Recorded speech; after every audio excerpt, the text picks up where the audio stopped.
I posted a poll on what villains I should talk about or what show next, and Supergirl won. Surprisingly, I had expected Flash to win, but either way, I'm happy.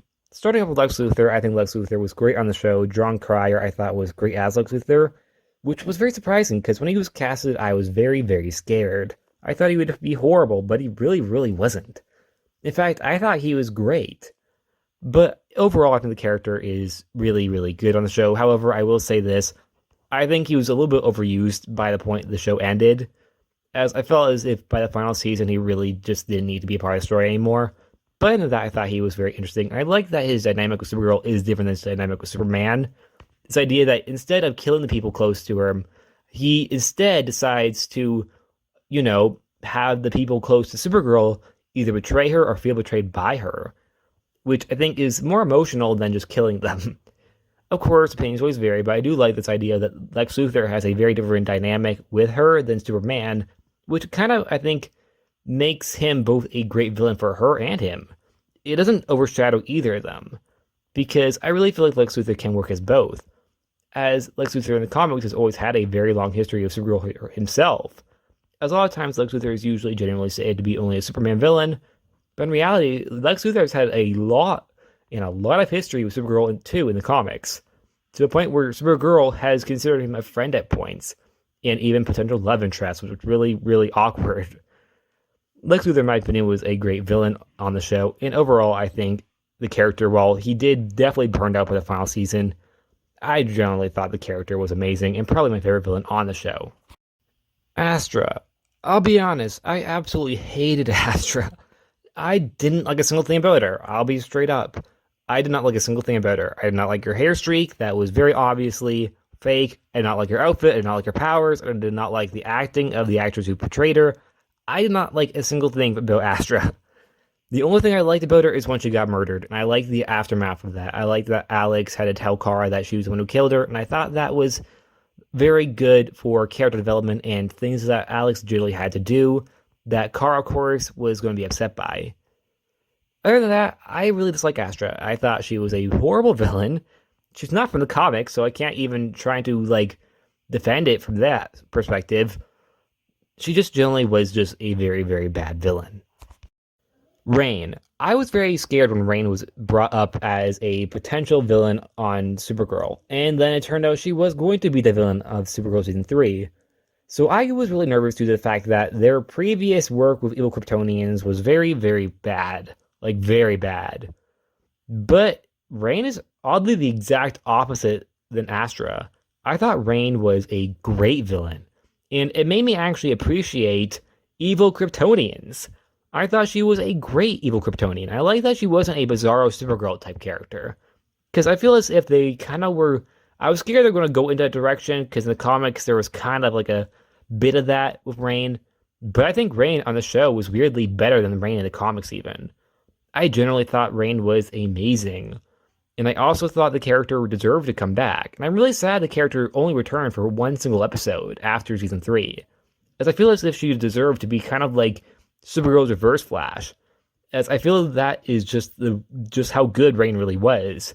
She really held her own on screen. I thought the character, due to the whole Samantha thing, made her feel very, very empathetic, and you actually felt bad for her, while also being generally scared of her because she really was dangerous.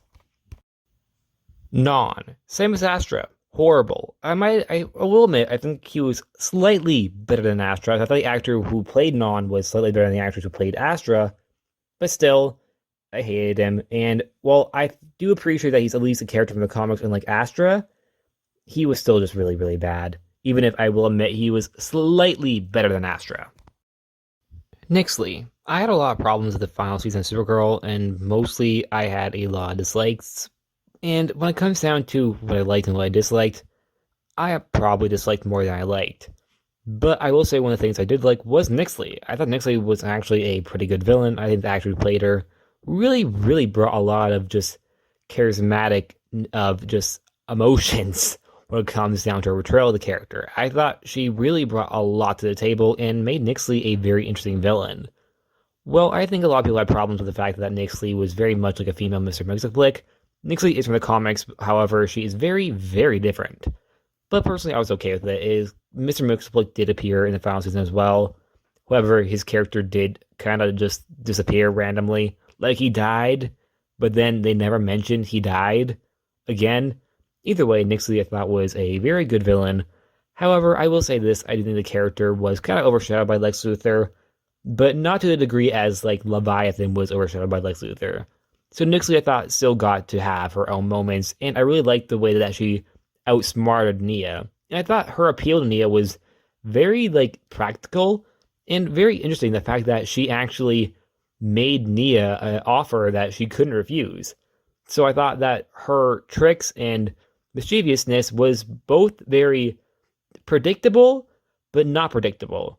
Like the superheroes, you can understand why the superheroes can think that she would do such a thing, but you can understand why they would fall for her tricks because she made deals and made ideas that were very just like they couldn't say no. They were forced into a corner that they had to, work out of.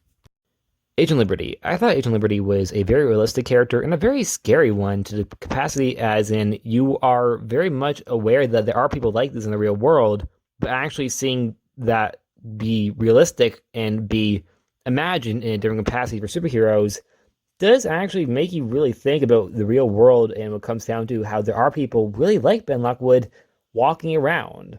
People who just hate random groups for literally no real reason. And that there are, unfortunately, a lot of just horrible people in the world. And Ben Lockwood happens to be one of them. I thought the character, like I said, was realistic.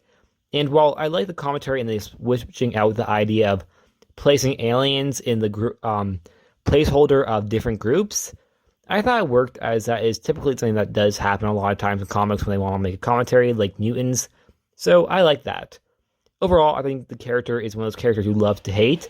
And when I say I hate the character, I mean I hate the character as in the fact that he exists. Like there are people like that in the real world. I don't hate the character in a capacity like I hate Astra, because I think Agent Liberty, I really wish the character came back because I like the commentary that's being made. I think the character is very interesting because I hate the character, but I hate them because I love to hate him. Astra, I hate her because I actually do really hate her. Manchester Black. I thought the parallels between him and Agent Liberty were great. However, I do wish the character didn't get killed off so early on, as I felt like the character was finally becoming Manchester Black from the comics, and then he died. But I do think that his character overall was very interesting, and I liked seeing his whole dynamic with his wife having died, and his way of grieving was by becoming an actual villain. And I really did like the Elite overall, and I kind of wish they were more than just a 2-episode deal, as I felt like they really made a very good team. So I really wish Manchester Black had a bigger presence in Season 4, or even continued in Season 5, but however, that unfortunately did not happen. I do think the character overall was still very good, even if I think he was killed off too early. And I thought the actor also did a great job. And I did like a couple of changes. For example, his sister for the comics was not on the show. They also gave him a wife, and gave him a great connection with Martian Manhunter, which was not from the comics. So even though that I feel if the character should not have been killed off, he still was great. And the final villain we're going to be talking about today is Indigo, who I think is practically the definition of okay. She's not great, she's not bad, she's just okay. Her powers, I think, are probably the most interesting thing about her. Her whole, look, I think is okay. Her whole thing with Non is okay. I don't think there's anything really bad with Indigo, but there's nothing really good with Indigo except for her powers. I will admit, I do like the fact that they casted the actress who plays Supergirl from Smallville. That was pretty good. But other than that, I think there's nothing really that great about the character. There's something bad about the character. Like I said, the definition of okay. Well, her death I thought was really bad, but that's really it. And that's it. Like always, please like, subscribe, and see you guys next time. I'll be making a part 2 of this list. So don't worry, I'll be talking about more Supergirl villains. This isn't the only villains, of course, I will be talking about.